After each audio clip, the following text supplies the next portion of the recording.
Lika na, pre. May classmate diba? ako sa law school, ganyan dati. Apelido niya, pre. Abogado Talaga? na ngayon yun. Oo. Ma'am, pwede po bang i-trade din yung kotse ko? Kaya lang, Hindi ka naman Toyota. Ford ka. Magandang umaga po kay Attorney Tranquil Salvador III, Yaw. a.k.a. Tranquil. Attorney Tranquil, magandang umaga po sa inyo. good morning, attorney. Good morning. Good morning sa inyong dalawa. Yeah, ito yung pinakamagaling Glorious, mag-analisa, partner. Opo, good morning. Very, very illuminating. Diyan ang dapat na karakter ng analyst eh. Na ibababa niya. Illuminating. Oo. Diba? Ibig sabihin, Hindi Illuminata. hindi, iba yung Illuminati, iba yung Illuminati.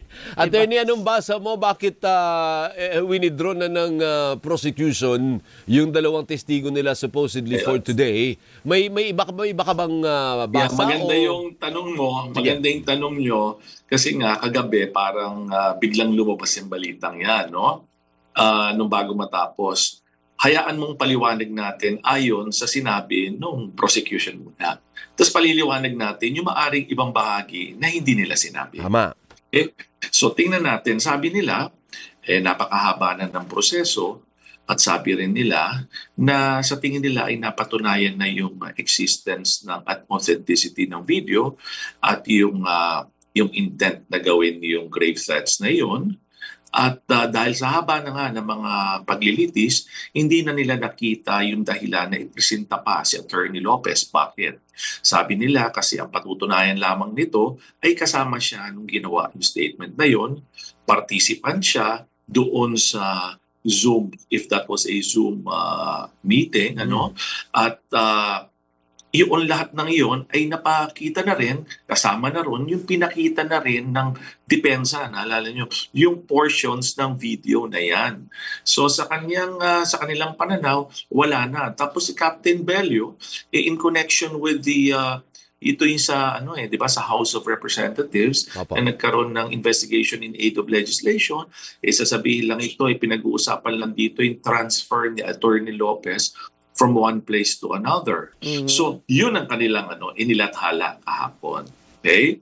Ngayon, syempre, sa kabuuan kailangan nating tingnan yan, hindi lamang dun sa kanilang ine-echo. Ano ba sa practice ang nangyayari pag tumitigil na, sasabihin niya, wala na. Katulad ng sinabi ng abogado ng prosecution, we don't see that there is added value na gawin pa namin yan. At sinabi din nila, napatunayan. Yan. Okay, ngayon, tingnan naman natin yung hindi nasabi. Kung ikaw ay nasa panig ng kabila, ang maaaring isipin nila ay ganito, ayaw na nilang harapin yon kasi napakahirap hawakan ng isang hostile witness. You also have to qualify that hostile witness para kanyang humahawak ng mainit na kamote. Alam mo yon, yung nag-iinit, mainit na mainit, ano yan it's very hard to handle. Kasi una, hindi mo testigo yan. Pangalawa, hindi mo mabibrief yan. Hindi katulad do mga ibang testigo mo na nakakausap mo yan, doon mo na lang kakausapin doon sa witness stand. So, yun sa tingin ko is ang challenge. Pangalawa, kung yung kabilang panig o yung mga pabor sa kabilang panig ang itong isipin nila, kasi ayaw na nila ilagay yung context pa Kasi pag binigyan mo ng pagkakataon si Atty. Lopez na magsalita yan, ikikwento niya, hindi niya mapipigilan yon. Remember, nilalatag nga ng defense kahapon ba yun? Yung mga sinasabi nila, ito yung context nito, bakit siya nagalit, naalala nyo? So palagay ko, sa akin, kung tatanungin mo ko na yun ba ay tamang desisyon, palagay ko tama. Kumbaga, tama ang diskarte. Oo. Yes. Strategically, palagay ko tama. Bakit? Kasi yan, nakita mo na the defense belabors a point. Nakita nyo? By isang punto, talagang hindi niya titigilan nakita nyo? Tapos, hindi siya affected na magalit ka, objectan mo, hiyain mo siya. Nakita mo? Tuloy-tuloy pa rin siya. Tuloy siya. Kita mo yung mukha niya. Wala siyang reaksyon Yeah. edi, I'll go to my next point. Kasi sa actual trial, may ganyan. Pag yung mga abogado, sige, papagurin kita. Di ba? Kita mo na medyo Tranquil. Oo. So kung medyo nakita mo na medyo sa tingin ko, medyo napagod yung testigo, may mga sinasagot na siya na di ba? Minsan pabalang na rin yung sagot ng testigo kasi napakahaba na Di ba? Mahaba na yung usapin na gusto niya sabihin, siguro sa isipan niya, nasabi ko na to, uulitin mo pa. Oo. Pero iikot mo, di ba? deliberate pala yun, Kamo. Pwedeng tactic yun. Oo. Pwede rin yun. Pwede rin yun. Hindi ko sinasabing ginawa nila, ha? Ang sinasabi ko, kasi kung magaling ang testigo mo, minsan ang testigo ng kalaban, pwede mo rin pagurin yan, eh. Kasi pag napagod na yung testigo niyan, yung mga guards niyan, laglag na. Diba? Tama. Laglag na, pwedeng mag-init ang ulo. Pwedeng para lang matapos lang, sagutin na lang niya. Oo. Pero kung Diba? ganyan po mangyari, kapag ganyan po mangyari, napikon, napagod, uminit ang ulo, ano ang, kumbaga, ang end na masamang pwedeng mangyari doon sa kanilang depensa? Ano lang po yun? Pag pinag-usapan natin siya, sabi kasi natin dito, testigo ng prosecution. Ano? Kung ganon, sa depensa nila, baka makakuha sila ng mga snippets ba? Yung mga sa tingin lang mahalagang portion or mahalagang statement na pwede lang gamitin later on. Na pwede lang gamitin platform kung magpipresenta sila ng ibang testigo. So sa aking pananaw, kung dun yun bumabasa yung mga nasa kabilang panig naman, sabihin na, ayaw na nila kasi si Atty. Lopez. Baka kung ano-ano pagsasabihin niyan, hindi nila makontrol. Ayun. Which, in a very strategic study ng isang kaso na ongoing, baka nga tama ginawa nila. Kasi hindi na, kunyari, kung saan naniwala na ang prosecution, nalatag na namin yung authenticity, nalatag na namin na may threat, nalatag na namin na may investigation actual ginawa ang NBI, nalatag na namin na may prima facie evidence dun sa level ng NBI na sa tingin nila sapat para mag-file ng kaso. Okay na kami dyan. Di ba? Bakit ko paguguluhin yung napatunayan ko na? Okay. Ngayon, Attorney Tranquil, ano po, nakadalawa na yung prosecution for Article 4. Na-establish na ba ng prosecution ang Article 4, which is ano nga ba yung violation, culpable violation of the Constitution? Ano gusto nilang patunayan Yung doon? tinutukoy nila dyan, yung high crimes, dahil sa threat na ginawa ng pangalawang Pangulo. Pero palagay ko, para hindi tayo naman na nagbibigay ng conclusion unnecessarily, malamang hintayin natin yung kabuuan ng testimonya ng the rest of the witnesses on this article at si Director Matibag. May lima pa raw, Tranquil. Sabi ni Jervil sa amin kanina. 5 pa. 5 pa after Matibag. Oo, Okay. pati ang maganda kasi doon sa direktor, mailalatag niya ano yung mga hakbang. Kasi siya talaga yung andun doon, di ba? Siya yung pinakapinuno. Maituturo niya anong ginawa ng intelligence, anong ginawa ng cybercrime, ano yung coordination, ganon. Alam mo yun? So, yung kabuuan ng ginawa nila, pwede suriin sa kanya kasi siya pinuno eh. Ngayon, tandaan ninyo, nung mga nangyari ang bagay na yan, hindi pa siya ang NBI director. Alala niyo? Hindi pa siya ang NBI director. So, will that affect the testimony? Sa palagay ko, hindi. Sa palagay ko naman, aaralin niya because that is a continuation of the duty of the successor. Maliban lamang sabihin niya, hindi ko itinutuloy yan. Pero kung hindi naman niya ino-objectan na yung mga nagawa ng kanyang predecessor, ibig sabihin nire-recognize niya yun. So hindi pa kumaga sa ulam, hindi pa luto ang niluluto ng prosecution for Article 4. Maganda yung example nyo, ulam, okay? Let's say ang ulam mo ngayon ay tapsi, okay? Tapsi. Meron yung tapa, meron yung itlog. Minsan may atsara, minsan merong may kanin. Baka ngayon napapaliwanag pa lamang is yung bandang itlog, alam mo yung ganon? Or bahagi ng kanin, alam mo yung ganon? Kasi tandaan mo, binubuo yan eh. Remember, tatandaan natin para sa mga nanonood at nakikinig sa inyo, ang isang judge, katulad na nakikinig dyan, kahit sa hukuman o yung mga center judges, wala silang idea kung ano ang nangyari. So, kung titingnan mo yung likod ko, may likod dito ako, blanco. Yan ang gagawin ng mga abogado. Magdo-drawing sa isipan ng mga senator judges kung anong tunay na nangyari. Kasi wala sila doon sa pangyayaring yun. Sila ngayon ay maglilikha sa kaisipan ng mga senator judges para at the end of the day, dapat guilty. Okay. Or baka akwit ko yan para hindi ko magat. Alam mo yung gano'n? Opo. Ngayon, si Father Ranilio kanina nagbanggit at I feeling ko valid naman yung point niya. No. Ay, pinahanap ka nga kanina, bigo niya kung nasaan ka raw. Ang point is, hindi tayo dapat nakafocus sa technicality. Kasi ang gusto lang namang nating tanungin ay fit ba ang inakusang opisyal sa kanyang pwesto. Tama ba siya? Maganda yung discussion point na yan. Nadidiscuss na rin natin yan sa ibang programa kung kailangan ba na yung mga technicality. Pero tandaan po ninyo, ang prosesong ito ay legal, constitutional, at political. So hindi mo lang basta pwede sabihin, hindi na pwede yan, legal na yan. Yung mga objection, liwanagin natin ha. Don't get me wrong. Kasi may mga objection na nagpapabagal na pwede mo nang palampasin. Alam mo yan, katulad ng leading question. Kasi ang sagot yan, yes or no. O di, bayan mo ang paliwanag niya, di ba? O yung mga tanong na oy, malabo yung tanong mo. O di, gawin na lang dyan, i-rephrase. Kaya makikita yung sabihin, okay, paki-reform mo na lang, sinasabi ng presiding officer. Di ba? Ganun. Pero may mga technical matters. Hayaan mong gamitin ko yung word na technical or legal matter na hindi mo pwedeng isang tabi. Bakit? Okay. Puntahan natin yung so far nakita nyo. For instance, yung testigo. Ang testigo, narinig nyo ilang beses, should be competent.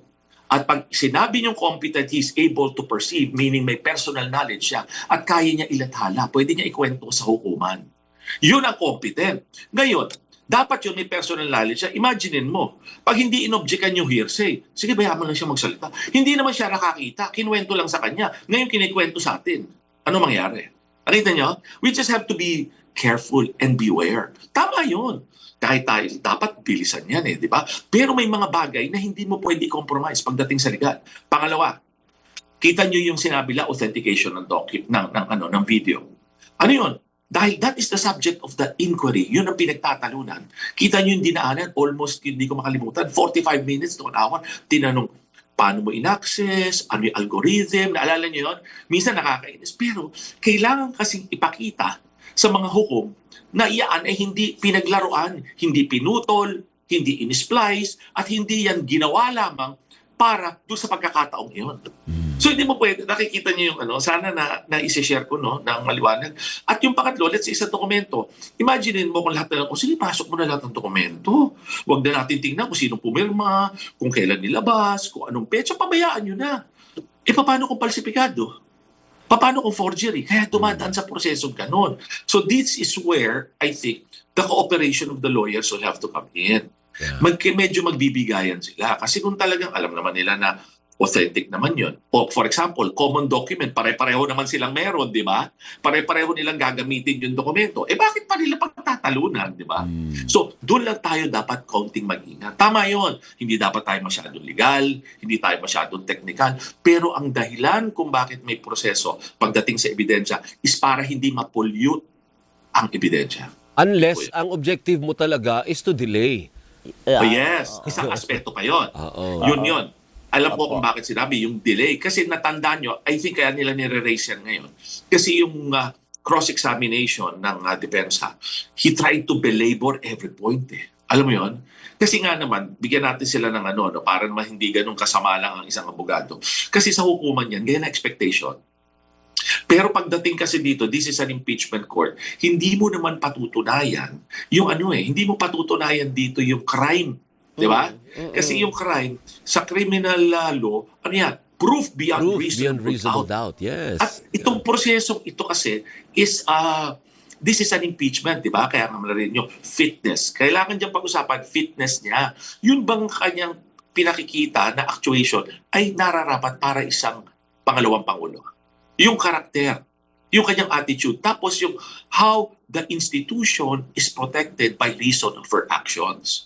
Para mas maintindihan ng mga ng mga televiewers ninyo at yung mga nakikinig sa inyo online, paliwanag natin yan, ikumpara natin kasi mahilig naman tayong magkumpara di ba?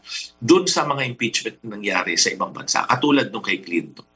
Alam niyo ba ang basihan nung kay Clinton nung in-impeach, although hindi siya na guilty pero may full-blown trial. Alam niyo kung perjury and obstruction of justice. Siguro wala pang isip si Alvin. Alam mo yan, si Lewinsky, di ba? Panood ko yan. Yes, may trabaho na ako nun. Oo, nagtatrabaho ka na. Sinasabi mo, doon sa sinasabi, may mga hindi pinatestify si Clinton Dahil nga yung sexual relationship niya kay Lewinsky. Tapos meron silang mga hindi nilabas na ebidensya. Yun ang ang pinag-uusapan doon, kaya pumasok yun sa umbrella ng high crimes. Doon nagmula sa House of Representatives kasi fit ka ba? Tama bang sapat bang gawin ng isang pangulo na magtago ng ebidensya? Dapat bang gawin ng isang pangulo na mag-obstruct ng hustisya. Di ba? Ganon. Correct. Kaya yun umabot. Ganon rin dapat nating tingnan ito. But again, hindi mo masisisi depensa. Oo. Kasi siyempre, ang depensa, pahihirapin ka niya. Ba't niya padadaliin ang buhay mo doon sa hinay? Oo. Attorney, naglabas po ng statement si VP Sara kahapon at binasa ko yung pangalawang paragraph. Parang sinasabi niya, ang naratibo niya ay kayong prosecution, bintang kayo ng bintang na mayroong threat. Wala naman. Bintang kayo ng bintang ng ganire. Wala naman kayo maipresentang ebidensya para tayuan ang inyong mga akusasyon. Hindi po ba, pwede ba siyang i-contempt dito dahil pasok ba ito, partner, Actually, mabibigat yung salita na eh. Oo. Such actions undermine the integrity of Yun public nga. institutions, erode public trust, waste public resources, and corrupt the search for truth. Oo, Alam mo kung ano, no? To be Opo. generally, parang gitna lang tayo dito. Pag tiningnan mo yan, meron kasing rules sa Senado ng kalagay, yung Senate impeachment rules, na hindi dapat kang pwedeng magbigay ng opinion ng merito ng kaso. Di ba? Meron yun. Kaya yan lahat sila, bawal magsalita yan. Yung mga senator judges, yung mga prosecutors, lahat ng participant dyan. So nasa sa ano yan? Kung ilalatag yan sa Senate floor later on, nasa sa ano yan? Nasa mga senador yan kung paano nila i-appreciate yan. Yan ba ay pagbibigay ng merito sa kaso niya? O yan ba ay pagbibigay ng naratibo na labas doon sa nangyayari sa hukuman? At siguro pwede rin ito, maganda rin na pag-usapan natin ito. This is actually a reflection of how the proceedings are conducted now compared to 14 years ago. Nung panahon ni Corona, ni CJ Corona. Noon kasi hindi pa ganyan ka-active ang social media. Maraming beses ko na sinabi to, alam nyo, meron kang naratibo sa labas, kita nyo habang nangyayari. Siguro may marami kayo nakita sa social media na habang may nangyayari doon, kasi mga abogado, naglalaban, sasabihin na, naku, galing-galing ng abogado ng prosekusyon. Ito ang kanyang napatunayan. Nilamon ng buhay, di ba? Di ba? Yung ganon. Ang galing-galing ng abogado ng Oo. depensa. Abay, hirap na hirap ang prosecution. Kita niyo yun? May annotation, bawal nga eh. Pero ito na kasi ang mundo natin eh, social media. So ito, to my mind, itong narrative na to would work for those who are, yung mga katulad natin, nagtatrabaho. Yung mga walang oras na sa opisina, gusto ba ng boss mo, nanonood ka na impeachment habang nagtatrabaho ka? Yung mga arawan ng trabaho. Yung may mga ginagawa sa bahay, sa mga anak, na hindi masusundan yung mga 9 na oras na nangyayari yan. So, ang mangyayari, ano yun? Maya-maya, pag may free time ako, scroll ako. Ganito na palang nangyayari. So, these are the challenges that we are faced now. One is the actual trial, and one is hindi lang yung statement na yan, kundi the narrative around. Opo. Ay, Tranquil, thank you Maraming salamat as always. Magaling magpaliwanag at Oo mag-analyze. Thank you, mabuhay ka. Thank you, Maraming Attorney. salamat sa inyo, Alvin and Doris. Good morning. Mabuhay ka si Attorney Tranquil Salvador III. Isang defense lawyer po ng Corona impeachment trial at managing partner ng Tranquil Law. Din po ng School of Law and Jurisprudence ng Manila Adventist College. Ba't mo ko pinipicturan? Sara Concepcion. Pa-shout out daw kay Charlie Shin Concepcion and Roldan Pagaduan from Makati City. Josie, ano ba yan? Bakit late naman ito? Ngayon ko lang nabasa yung pabati ni Josie Katindig, partner.